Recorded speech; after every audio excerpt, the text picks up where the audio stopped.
The following program, Live and Learn, is made possible by Aging Partners. Find out more on their website. Hello everyone and welcome to Live and Learn. We have a very special treat for you this week. Lincoln's mayor is going to stop by, Marion Gaylor Baird, and she is going to tell us about all of the fun and exciting things happening in Lincoln, Nebraska. You won't want to miss it. Don't go away. Hello, I'm Julie Masters. Finding ways to make a difference in the lives of others, especially younger adults, is an important and noble pursuit. Joining me today is Dr. Tom Osborne, co-founder of the Teammates Mentoring Program. He will share ways you can be involved in this vitally important program in our community. Stay tuned. Hi everybody. On today's segment of Live and Learn, we're going to be talking about the 25 years that the Star City Holiday Parade and Festival created good memories for the city of Lincoln. Stay with us, it's a fun segment. I will be talking with Todd Stubendek today to discuss recent availability of over-the-counter hearing aids, as well as some new benefits for prescription users for seniors. Stay tuned. This and more on today's Live and Learn. Hello everyone and welcome to Live and Learn. I'm your host, Jerry Renaud. It's been an exciting year in Lincoln, lots of things going on, and the next few years looks to be just as exciting. And so we have a very special guest with us today. It is Lincoln's mayor, Marion Gaylor Baird, and she is here to talk to us about all things Lincoln and everything going on. Welcome. Thank you. It's so good to be back, Jerry. Thanks for taking the time to come down. I know you're busy, so we appreciate this. Lots of things to talk about. It's going to be hard to keep it down to 15 minutes, but let's talk about the thing that still seems to be on everybody's mind, and that is COVID. And it seems like almost everything is opened back up in Lincoln, but it's still kind of a concern. We're taping this in November, so it will air in December, but it's ticking up just a little bit, the numbers again. Yeah, well, yes, life is returning to much more fun and familiar ways, and that's great. We're having gatherings and lots of events in the community, and I just want to reassure folks that our health team continues to monitor the situation, and they do put out news and updates about the status of COVID in our community, so people can always look at the website, lincoln.ne.gov, go to the health department's webpage or the COVID-19 webpage and learn about sort of the latest information. And as we head into the winter season, it's just a great reminder. This is a great time of year to remind folks that if you haven't gotten your COVID booster or your vaccine, that's still available, that the health department is still providing that protection against the virus. And you know, it's a great time to think about getting that flu shot too. Indeed. We want people to stay healthy. Absolutely. That's the great advice for everybody. So we'll just keep persevering and doing what we're supposed to be doing. That'll be great. This is a program, we want to make sure everybody knows this, is sponsored by Aging Partners, a really wonderful gem of an organization here in the city. And we have some interesting, exciting news about what's happening with Aging Partners. Yeah, we're really excited to be making a lot of progress and getting ready to open up the Victory Park site. Aging Partners will have its new headquarters out at the old VA campus, and I just had a tour earlier this week of the construction that's underway to get that site ready for our seniors. It's going to be wonderful. It's going to have a beautiful fitness center, lots of private medical services, a really beautiful lounge where folks can have coffee and meals. And we're going to continue to provide hot meals, as well as other services that support our seniors' healthy, active lifestyles. Yeah, it's again, it's just a great organization, but it's sort of been spread out in different areas around the city. It's going to be nice to have it all consolidated into one little place, not a little place, but a nice place. Well, it is. It's really an expansive site, and there'll be bus service right to the door. Parking is easy, and it is pretty centrally located. As Lincoln has been growing east, this will be a great location that'll be accessible to many. Yeah, and one of the issues always was some of the classes, some of the fitness classes, and now they're going to be able to probably teach a lot of those classes out there. So in that one location, that's kind of fun.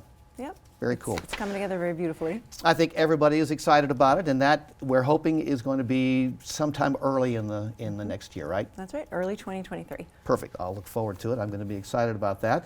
Okay, you recently gave the State of the City address. There were a number of things that caught my eye that I hope we can talk about, and one of those is public safety. It's one of those things that everybody is interested in.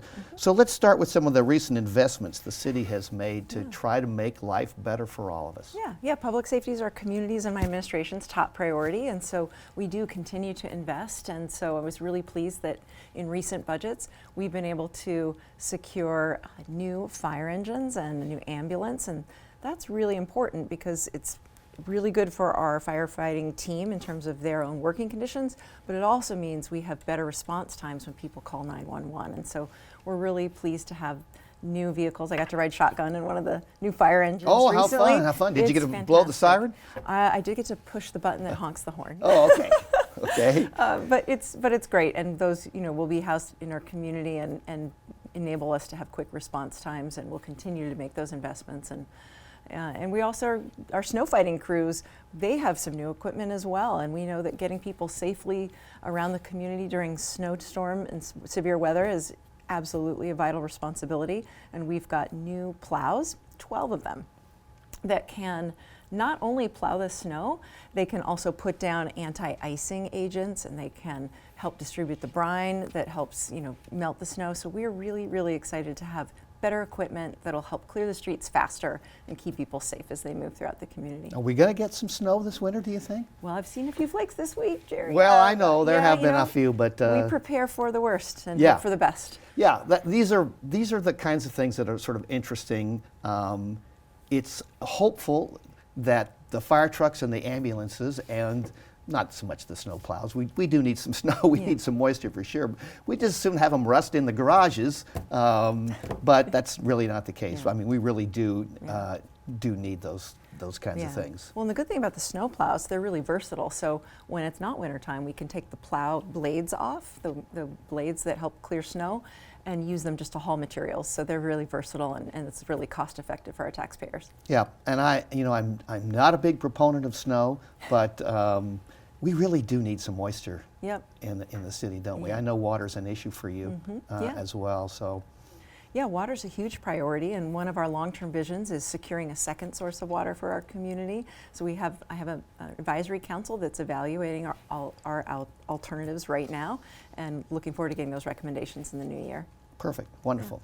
Okay, let's move on. As Lincoln continues to grow, unbelievably, growth everywhere in the city. That's something else we can talk about. But there's always the fear that we see a surge in violence when that happens. The former police chief, Tom Cassidy, told me one time that once you get to a certain level, that's when you start seeing gangs and things to start appearing in the city. But this really hasn't really happened as Lincoln has grown. We have some pretty good news in terms of that. We do. I mean, we are constantly relying on the real excellent talent of the men and women who serve at Lincoln Police Department, and we have them to thank in large part for our incredibly safe community. And it is really interesting to look at the data, Jerry. While we continue to patrol and do preventative work with our community policing model, what we're seeing is that we have nearly 30-year lows of violent crime and other types of crime, despite the fact that Lincoln's grown by 100,000 people over the past 30 years. So our violent crime rate is actually down over time, and as we've grown as a community. That said, we're still vigilant. We're still working and doing everything we can to be responsive to our community, to work with our community, to keep everyone safe. But it is good news. Yeah, that's. I just think it's. You hear a lot about it when there is some sort of violence taking place, but it seems maybe it's not growing like we thought it might.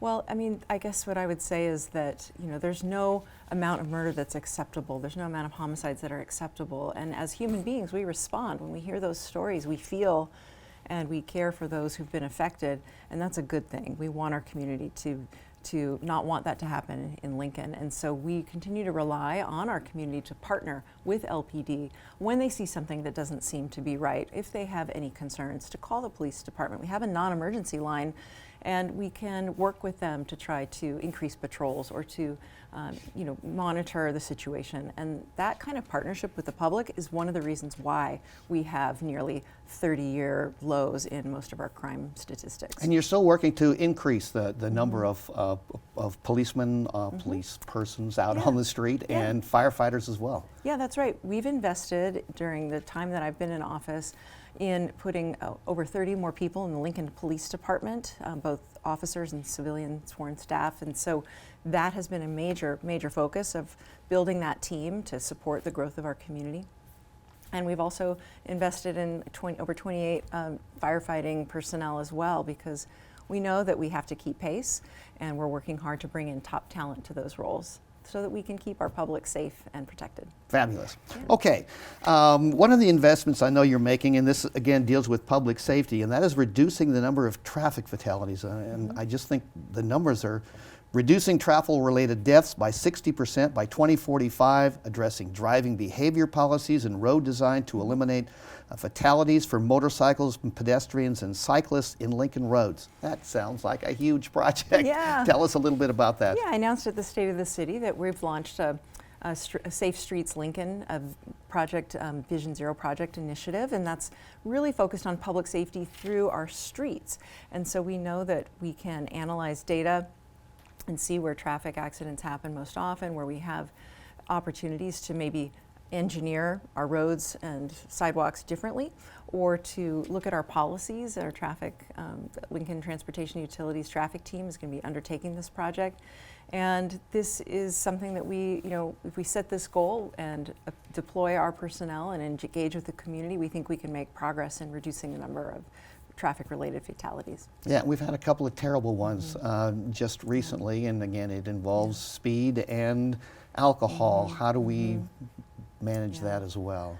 I mean, I think it's just really important for people to remember that it's always a good idea, and it's absolutely the right thing to do, and it's the legal thing to do to have a designated driver. If you're out celebrating and having a good time and it involves alcohol, don't get the keys and get behind the wheel.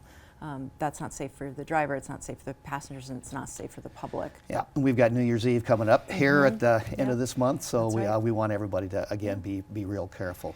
Another topic that was part of the State of the City address was finding affordable housing. I know that is a big project for you. Tell us a little bit, how can we do that? Yeah, that is a top priority for me. And when we came into office, my administration created a coordinated action plan to create more affordable housing. We set a goal of creating or rehabilitating 5,000 units by the year 2030. So we're working right now with the private sector and our nonprofit partners to create more affordable housing opportunities and also to increase the quality of our existing affordable housing. We have affordable housing stock in Lincoln, and getting it to a better quality is really important for the quality of life of our residents. So I'm really pleased that we're actually ahead of schedule on that goal. Oh, good. We've already incentivized and created 1,200 new or rehabilitated affordable housing units.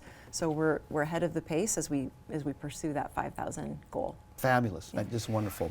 Okay, and before we run out of time, let's talk about downtown. Downtown Lincoln is sort of a changing place, and you used to be lots of businesses. A lot of those businesses are now moving out. It's becoming a little more of an entertainment kind of a center. Tell us about what's happening downtown. Yeah, downtown's like the heart of the city, and we actually are seeing more interest in residential growth in the city, and so, like you said, less commercial, more residential. People thinking of downtown as a major neighborhood and cultural and entertainment center.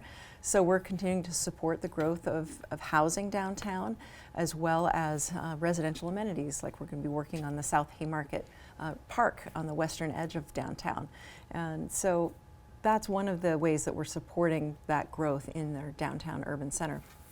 I'm also really excited about our new music district concept that we launched. Yeah, we know that Lincoln's this fabulous music hub. We're halfway between Chicago and Denver. We get a lot of great bands that stop by and play at our local venues, and we want to lift that up. We want to help support that ecosystem for music, and so we have a a committee that's working right now to try to identify opportunities to do just that and make downtown an even better destination. Yeah, just lots of things going on downtown anymore. One of the issues always that people talk about is, parking.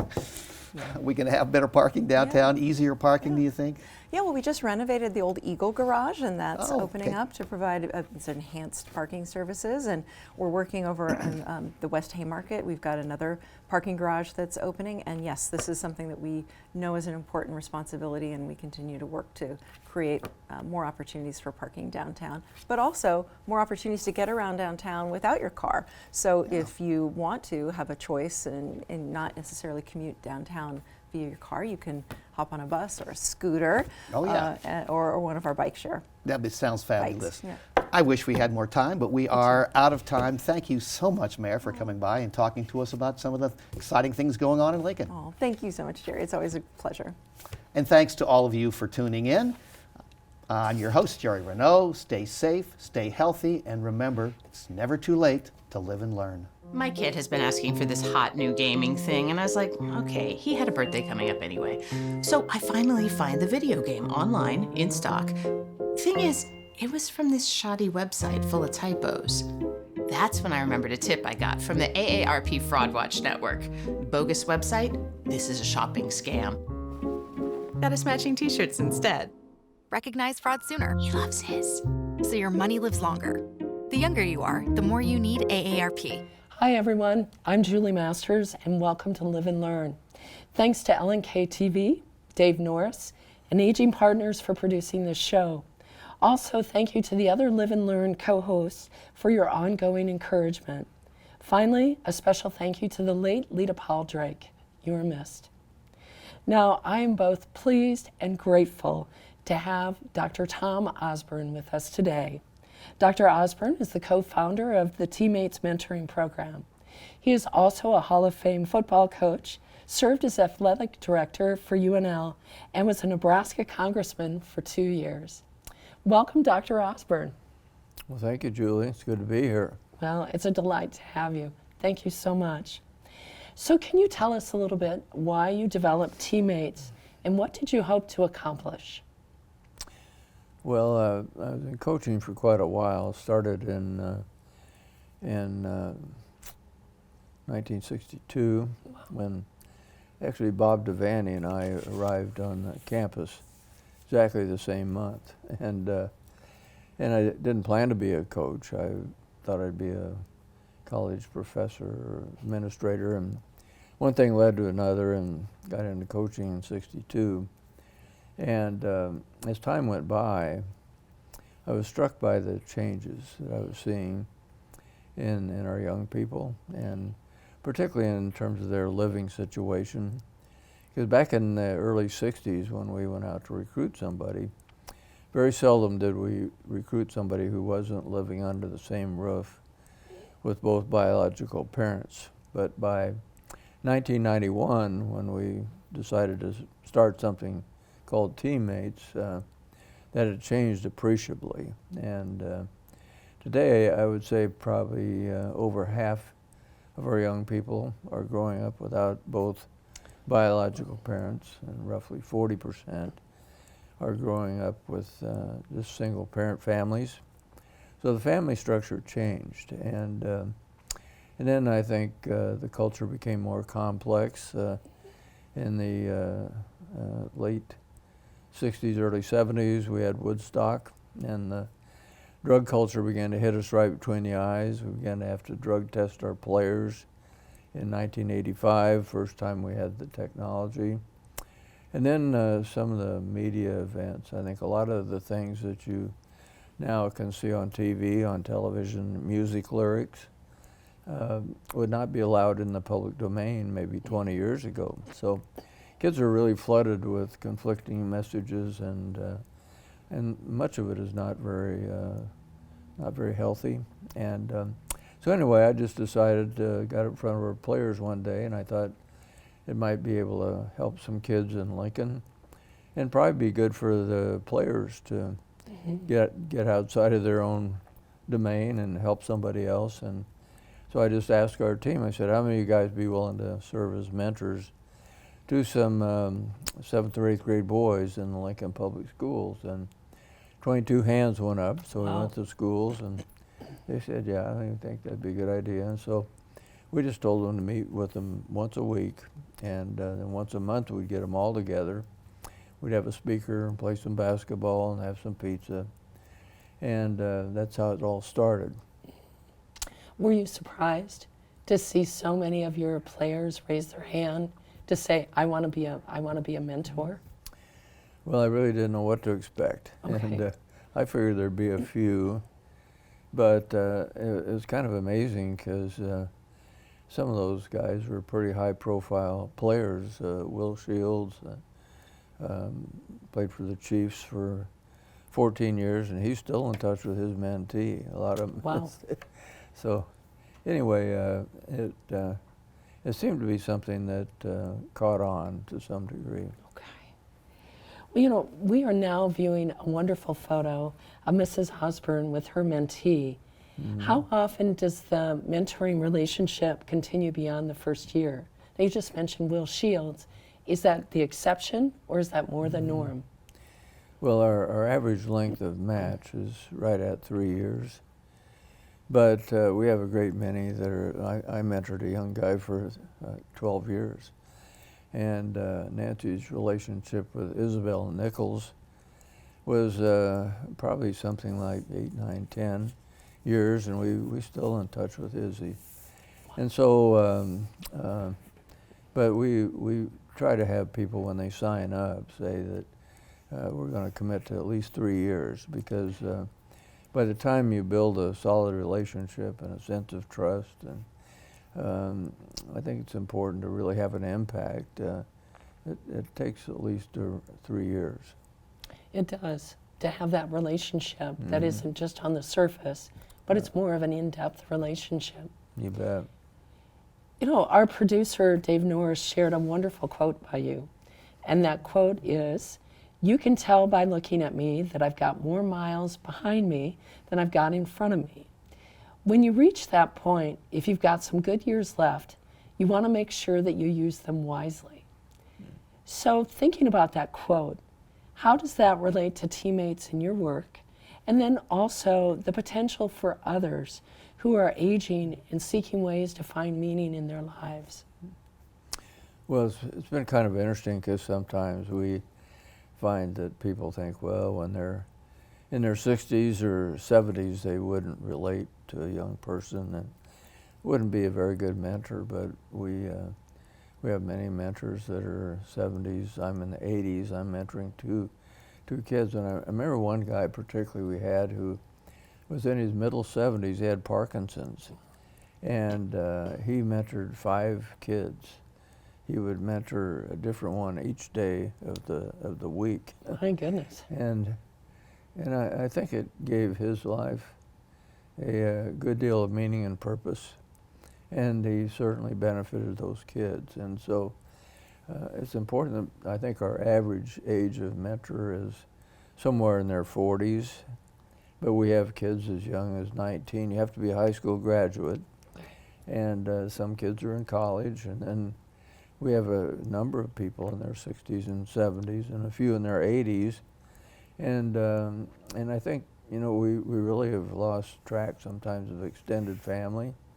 So many kids really grow up without having had a grandparent figure in their life, and somebody who's had a lot of life experience.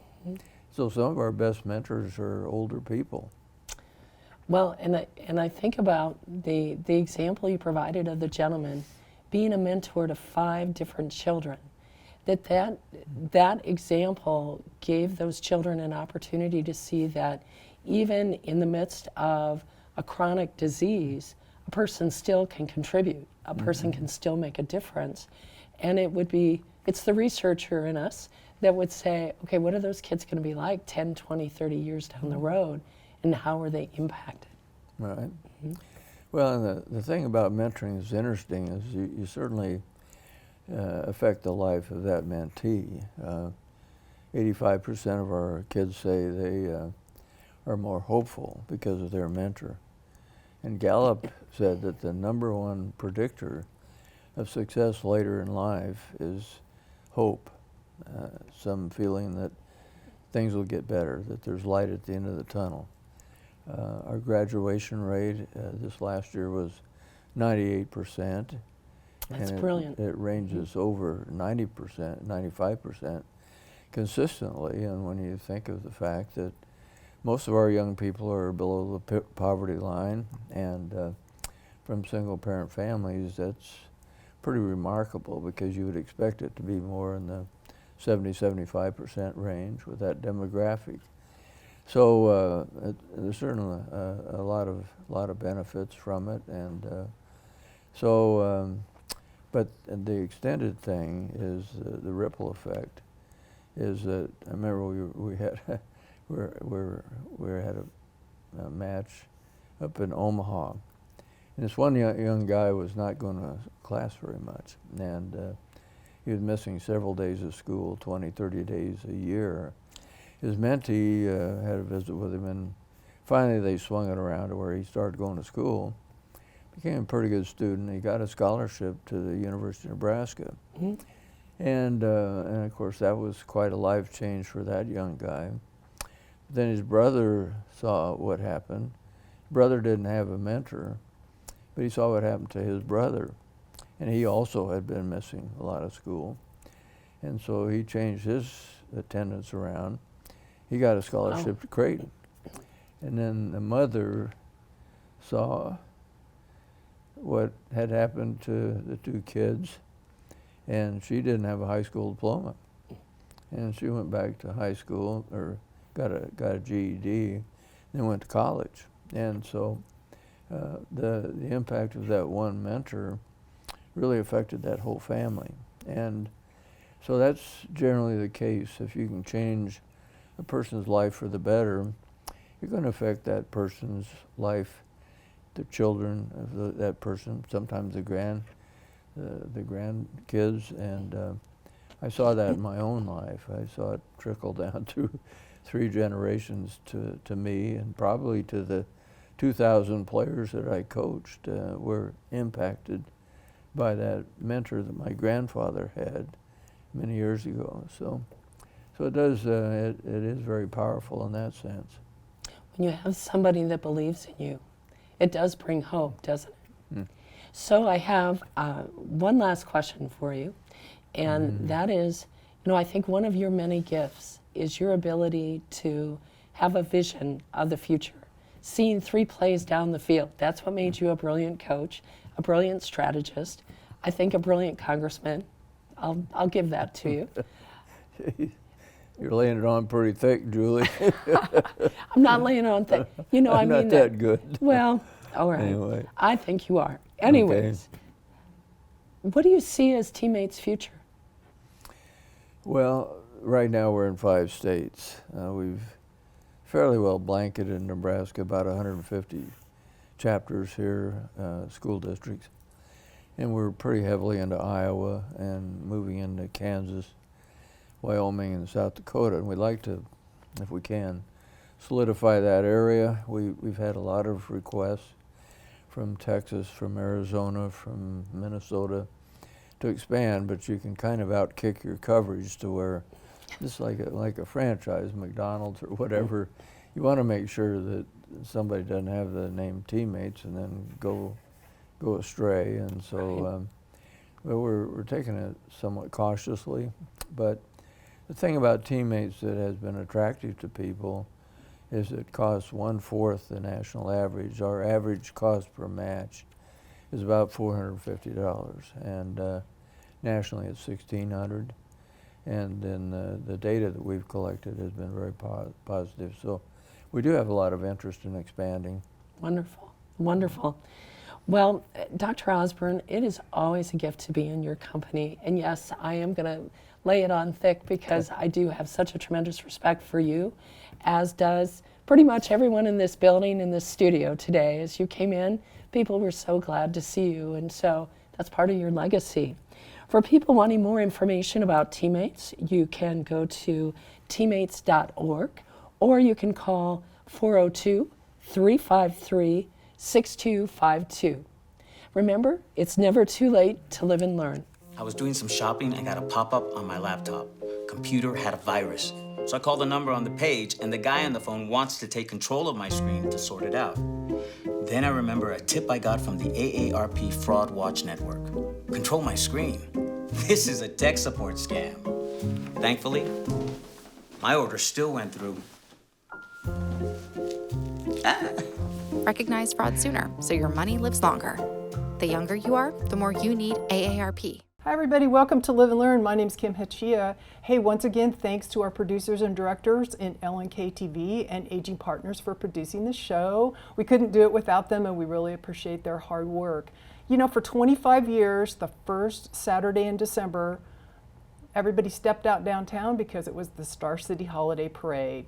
And they created a lot of memories. Most of us, many of us remember that parade, either because we were volunteers or we attended it or we just had a lot of fun with that parade. So today my guests are Carol Jess, who is one of the co-founders of the parade, and Randy Hawthorne, who is a long-term volunteer for the parade. And we're going to talk about Star City Holiday Parade. So thank you guys for being here. Appreciate it. Oh, I'm excited to talk about the parade. It was a wonderful time in my life. Yeah. Yeah, so I just remember those little brisk first week in December, but it was always a great time. It was always a great with good time. people. It really was. It really was. So Carol, talk briefly about how the idea for the parade was hatched, and I think LNK TV will be running some images while we're talking. So just go ahead. Sure. And how did it get going? Well, you know, I was hired to be the executive director of the Downtown Lincoln Association after downtown had undergone a big renovation. And they really wanted to, streetscapes and that kind of thing, they really wanted to bring people downtown again and find their way around, how to shop, what shops were here, because downtown had gone, you know, kind of blank for a while. So we had a marketing committee. And you know, one of the ideas that was one of our retailers, Leon Nevsky, who ran Guaranteed Clothing for many years, said, we used to have a parade. I'm pretty sure there's some costumes down there in the city hall. We had our some offices down in the old post office, rather. And I don't know, that just kind of sparked the germ in our brains. And we got some folks together. Up Downtowners had just been started. They were a booster group for downtown. So we got a couple of people that said, yeah, let's do it. And whoa, off we went. As one of our co-founders, Barb Hager, said, it was like that movie, you know, the Christmas Story. Let's have a show, kids. And so we never could have imagined the excitement that idea would bring to not only downtown, but to our entire community. Well, I know you told me earlier that crowd estimates for the first parade was 80,000 people. It was. You know, we saw that figure in the paper and we talked to the police department about it, and we were just blown away. But who wouldn't be with those giant balloons rising above the interstate, you know, marching down O Street. Nobody had ever seen that before. Right. And so that we knew we had to get big and get bigger, start big and get bigger. Yeah, yeah. So Randy, you probably weren't around that first year, but do you? Shortly thereafter, yeah. I was a young professional at some point, and I knew that I wanted to be engaged in the community, and Up Downtowners fit the bill. And of course, the first thing I did at Up Downtowners was July Jam, which is another long-term event, but then quickly got involved in the parade, and I just remember all the great times just getting ready for it, you know, that morning of, and, you know, watching the balloons start to, you know, blow up, and just the excitement in the air, and people just starting to line up O Street, and 3 or 4 deep. It was more than that in some places, so just amazing. My memory, when I think back on it now, is how it was just this like whole of city event. That not only were there hundreds of volunteers, I think, but there was, you know, all the high school bands from the city of Lincoln, Cornhusker Marching Band, bands from all sorts of, you know, towns like Deschler and, you know, Fairmont, and bands from other places, and there was a lot of excitement. And I think probably people came that first year because they're like, yeah, right. And then the second year they're like, yeah, right, you know, and it really was, it was fun.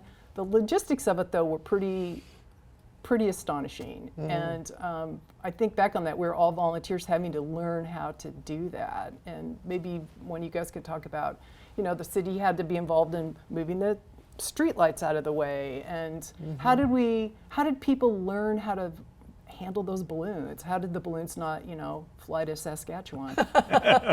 Well, we rented those balloons from professional balloon people.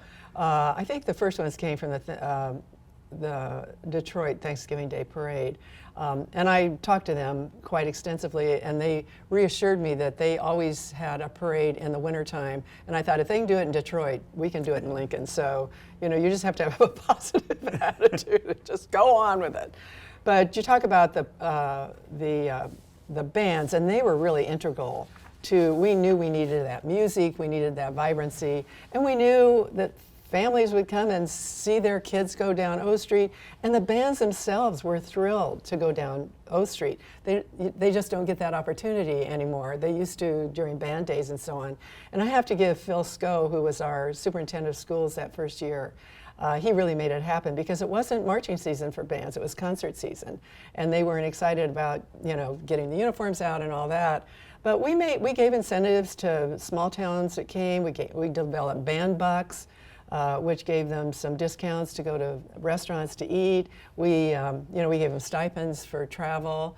So we knew that bands were really important.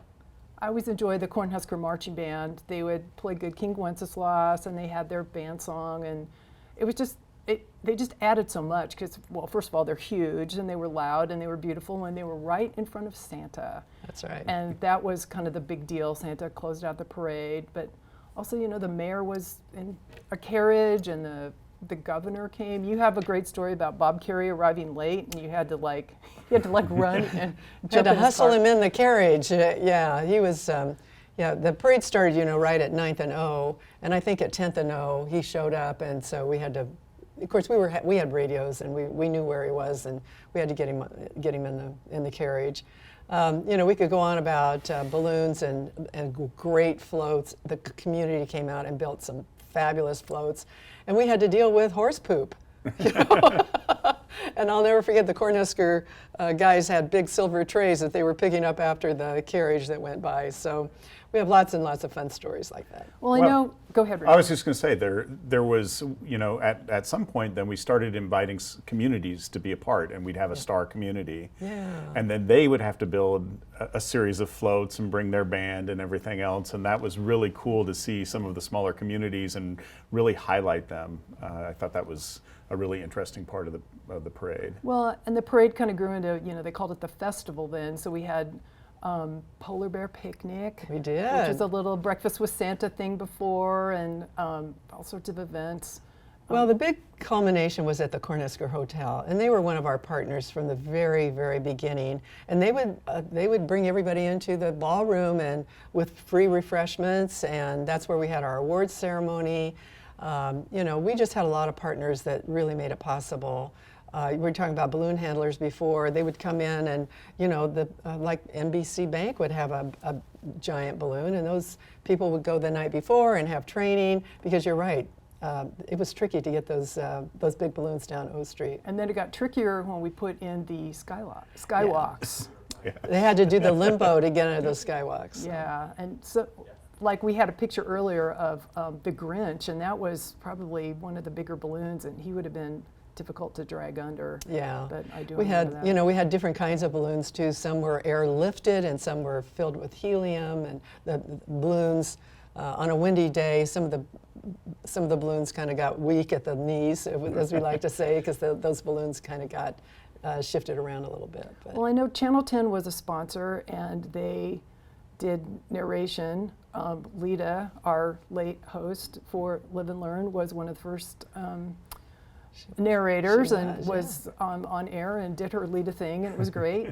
But both of you guys also did that in later iterations, right? So you were kind of like the color commentator, the Tony Romos of the... Yes, I was the last one. I was at the 25th, so it was a production. It was a television production, and it was live broadcast pretty much across the state, because 10/11 has that statewide reach, and so you know, especially toward the end, we definitely were planning for the television and making sure that we were and they got good time. ratings too. Yes.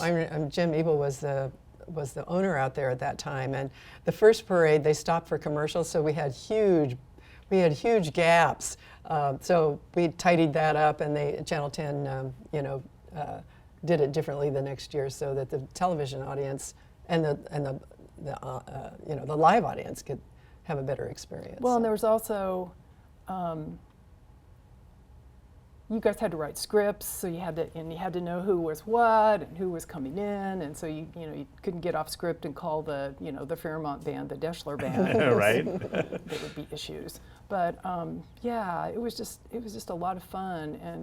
And those were volunteers that wrote those scripts. Right. And, I know early on we had volunteers that were good writers, and we'd all watch the Rose Bowl Parade, see how they did it, and, we'd learn from seeing other people too. Right. So I know there was, when the parade ended in 2009, there was a lot of sort of sadness on the part of a lot of us who had been working on that, but let's talk about, kind of why we let it run its life.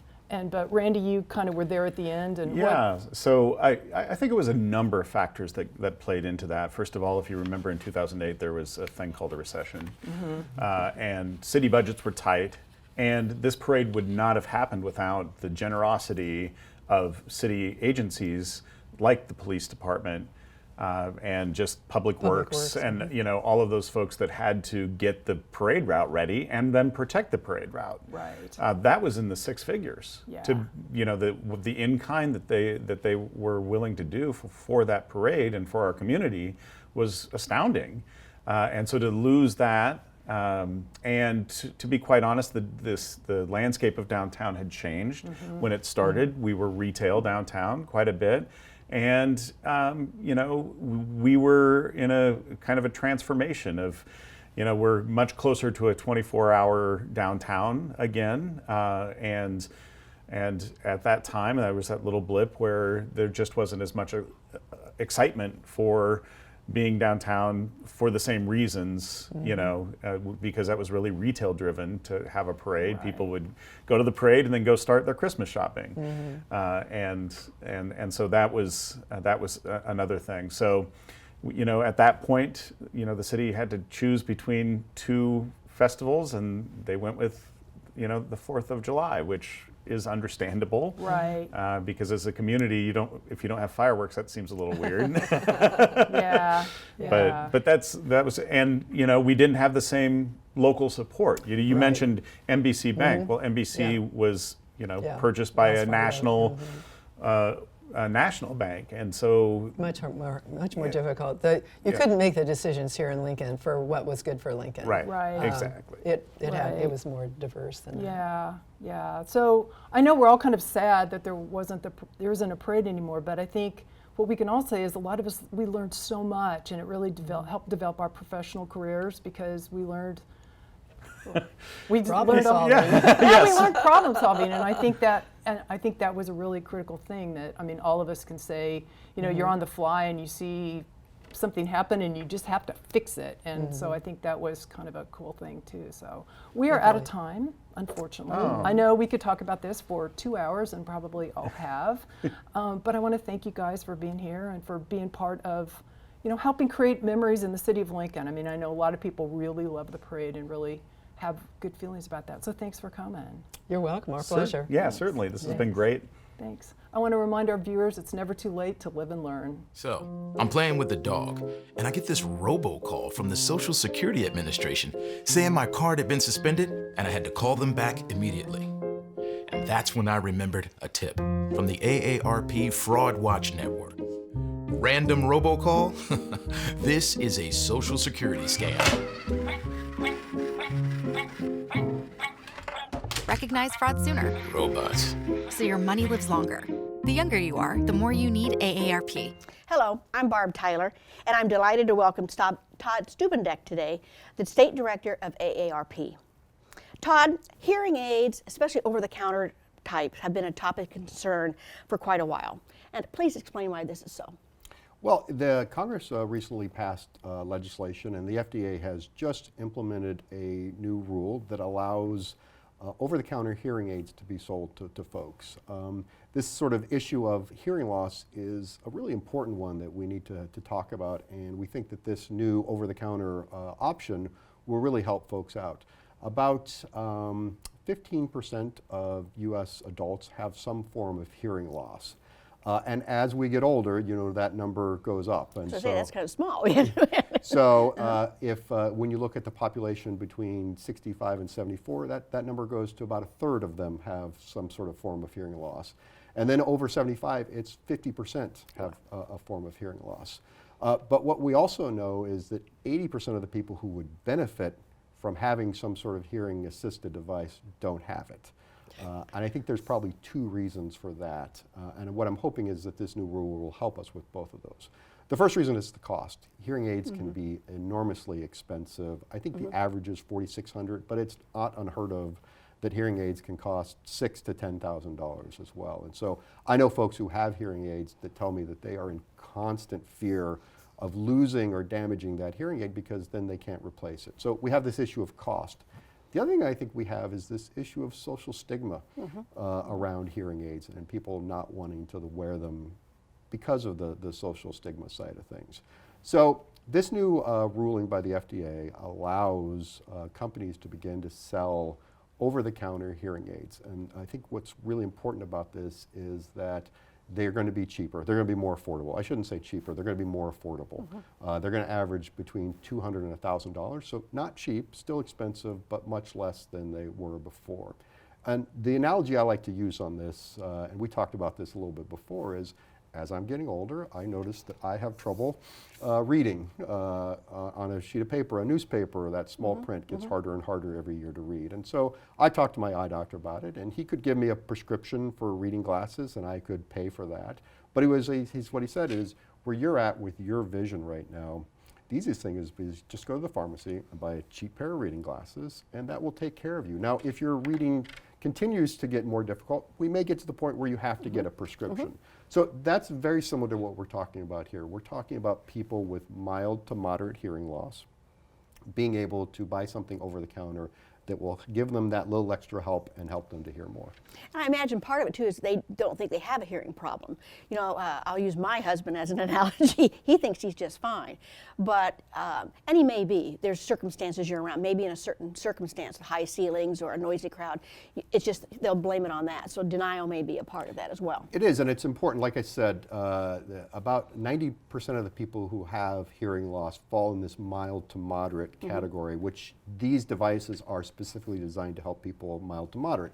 So what is mild to moderate hearing loss? You can go to an audiologist and have a test. There's some online tests that will help you tell that. But just sort of a rule of thumb notion of what that entails is if you are having trouble hearing voices, they sound muffled to you, or the phone sounds muffled, or if you have trouble hearing in someone speaking in a loud sort of setting, in a restaurant setting, those are the sort of things. The other big one is if every time someone walks in the room and you're watching the television, they say, oh my, that is really loud, and it doesn't seem loud to you, you might be in this mild to moderate hearing loss. Maybe. Now, there are folks who have more profound loss, and it's important to talk about sort of what that looks like as well, I think. So if you've had a sudden profound loss of hearing, if you can't hear that loud truck going by, or if you have trouble hearing conversations in a quiet room, you may be experiencing something more profound, and it's important that if that's the case, you're going to your doctor, your audiologist, and getting that checked out to find out how they can help you with that. Good point, good point.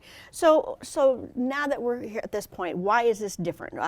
How do consumers make a good decision on what to look for with there's so much competition, which I imagine is going to ramp up now too? Yeah. A couple things that I think are important. First, just to know that these devices are available and going to be available in pharmacies, in electronic stores, big box stores. You'll be able to purchase them online. And so again, in that $200 to $1,000 range is what people are expecting. And again, helping those people with mild to moderate hearing loss. It could be a real game changer for those folks to be able to go out and purchase these hearing aids. I think there are a couple things to keep in mind. On the consumer side of things, as you look at this and think about it, and as you're picking out what you might decide to get to, as you're looking at these various devices, they won't all be the same. So from a consumer standpoint, make sure that they say that they're FDA approved. That is incredibly important. I think also it's important that you look for ones that have some sort of 30-day return policy, so that if you get them and they're not for you, you have the option of returning them. The other thing to check out is battery life. You're going to be wearing these all day long. Make sure that they can cover, they tell you that they have a battery life that's long enough for you to be able to use them all day long. So these are things that will have to be recharged. And so again, it's just one of those things to make sure as you're looking at it, make sure it's going to fit your lifestyle. The other thing is many of these, because this is the age we live in, they will be able to connect to a phone through an app to be able to be controlled. So as you buy them, make sure that the ones you're buying come with an app that is compatible with your phone or the phone whoever is going to help you set that up has, and so that you can do that. It'll be very nice that you'll be able to sort of control them through the phone, but make sure that the app is compatible with the phone that you have. So 2 questions there. 1, are the hearing aids rechargeable? I'm just curious, I don't know. And 2, you talked about the phone. So is that Bluetooth compatible like that, so you can turn them on and off with your phone? So I think there will be Bluetooth compatibility with some, again, which is why I don't think they'll all be created equal, so make sure you take a look at it. And I've even heard, sort of whiz-bang notion that some of these with Bluetooth compatibility, you'll be able to take phone calls through those, connected to your phone. So there'll be a whole bunch of features. Figure out the ones that are best for you, the one that you need, the one that you want. On the issue of rechargeability, yes, my understanding is that they will be sort of rechargeable. Take them out of your ears at night, plug them in, recharge them, like so many of our other electronic devices these days. So I don't know, in a hearing aid then, does that come with a rechargeable station, or is that a separate cost then? I think it'll be a part of it as well. But again, I think that shop around, look at those features that you think are important to you, and make sure you get that whole look at what they are. Okay, sure. So with this availability, should people just get a hearing test in just any way with an audiologist? Or I know some places like I don't know, but like in a Best Buy, would there be an audiologist or some sort of test they could take there before they purchase? I think there's unlikely to be an audiologist in Best Buy. That's an interesting thought.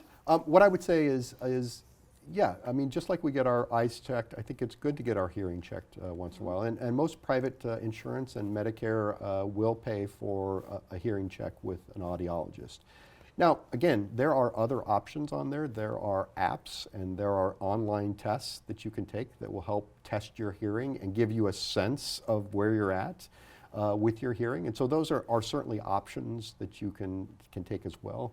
But you can go to an audiologist and get a test and find out. But I think what's important is that you're empowered with this knowledge that if you fall in this mild to moderate, there is something besides necessarily that expensive hearing aid that you might want to try first if your audiologist tells you that you're in this mild to moderate category. And I'll throw something at you. I was reading online when I was preparing for this that there are free audiology tests available. Now, is that something that, like at a kiosk, would that be there? And then, of course, to me, they would say, oh, yes, you need it. So buyer beware, maybe? I think that's probably the truth. I think that if you are interested in dealing with an audiologist, you reach out to a reputable one. And again, check out your Medicare coverage or your private insurance coverage to see what they offer.